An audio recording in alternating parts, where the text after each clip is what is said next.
आज रील देखते देखते मुझे मेरे स्कूल टाइम की एक बात याद आ गई, जब मुझे 3 दिन तक लगातार बेइज्जत होना पड़ा था। तो हुआ कुछ ऐसा था कि वेकेशन खत्म हो गए थे और स्कूल स्टार्ट हुए 1 हफ्ता हो चुका था और मैं 8th क्लास में आ चुका था। मेरा सरनेम पाल है और मेरे क्लास में एक लड़की है तो उसका भी सरनेम पाल था। एक दिन अचानक पीटी टीचर आया और बोलता है कि जिसका भी सरनेम पाल है वो लोग खड़े हो जाओ। मैं खड़ा हुआ, वो लड़की खड़ी हुई और जब उसने देखा कि उस लड़की के बाद मैं खड़ा हुआ तो उसने उस लड़की को तुरंत बैठा दिया और मुझे कहा कि बेटा तुम्हारे 500 रुपीज बचे हैं, जो तुमने बुक्स खरीदी थी उसमें तुमने 500 रुपीज अभी नहीं दिए हैं। तो मैंने उनको कहा कि सर मैंने सारे पैसे पे किया था और उसके बाद बुक्स लिया था और मैं अपने पेरेंट्स के साथ आया था बुक्स लेने के लिए। तो उसने मुझे डायरेक्ट बोल दिया कि ये सब मैं नहीं जानता, यहाँ पे लिखा हुआ है कि पाल 500 रुपीज पेंडिंग, तुम कल पैसे लेके आना और पैसे भरना। उस बहन के लौड़े ने मुझे पूरी क्लास के सामने झूठा साबित कर दिया था और फिर पूरी क्लास मेरी तरफ देखने लगी। उन्हें लगा कि मैं जानबूझकर ऐसा झूठ बोल रहा हूँ कि मैंने पैसे पे कर दिया है, पर किसी ने भी उस लड़की के ऊपर शक नहीं किया कि ऐसा भी हो सकता है कि उसने पैसे ना पे किए हो, उसने बुक्स के पैसे पेंडिंग रखे हो। और फिर इतना बोल के वो सर भी वहां से निकल गया और अगले दिन वो फिर आया और फिर आके मुझे बोलता है कि तू पैसे लेके आया कि नहीं आया। और इस बार मेरा क्लास टीचर भी मेरे पे भड़क गया। मैंने उन्हें इतना समझाया कि मैंने पैसे पूरे पे करके बुक्स लिए थे, तो वो मुझे बोलता है कि बुक्स का बिल लेके आओ। मैंने उन्हें, मेरे पास बुक्स का बिल नहीं है, वो ऐसा कहीं खो गया है। तो फिर उतने में वो पीटी टीचर ने कहा कि तू झूठ बोल रहा है, यहाँ पे लिखा है साफ साफ कि पाल 500 रुपीज पेंडिंग।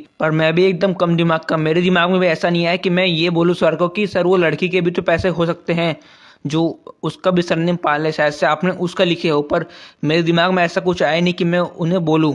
और ये बोल के वो निकल गया सर कि तू पैसे लेके आना फिर कल, और अगर कल नहीं लेके आया तो हम कंप्लेंट करेंगे तेरे पेरेंट्स को कि तू झूठ बोल रहा है। पूरी क्लास मुझे देख रही थी कि मैंने पैसे नहीं दिए हैं, मैं झूठ बोल रहा हूँ।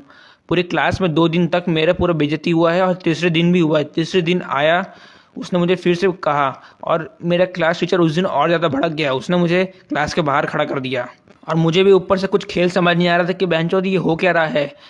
मैंने पूरे पैसे पे किए हैं बुक्स के और फिर भी मेरे पैसे नाम लग रहा है कि मैंने पैसे नहीं पे किए हैं। और फिर चौथे दिन वो सर आया क्लास में और उसने उस लड़की को खड़ा किया जिसका सरनेम पाल था और उसे कहा कि तुम्हारे पैसे बचे हैं पेंडिंग, तुम्हें भरना है। और बस इतना बोल के वो निकल गया। वो पीटी टीचर ने मेरे तरफ बस एक नज़र मारा और बस वहां से निकल गया। उस समय ऐसा फीलिंग आ रही थी ना कि इसे इतना ज़्यादा मारूं कि भाई मर जाए जान से। उसने मुझे सॉरी तक नहीं कहा कि हमसे गलती हुई, कि हमने आप पे शक किए। उसके मुंह से एक सॉरी तक नहीं निकला उस दिन। अभी भी मुझे वो बात याद आती है तो मुझे उसे बहुत मारने का मन करता है, उस पीटी टीचर को। अगर अभी के टाइम में भी मुझे वो मिल जाए तो मैं इसे छोड़ूंगा नहीं।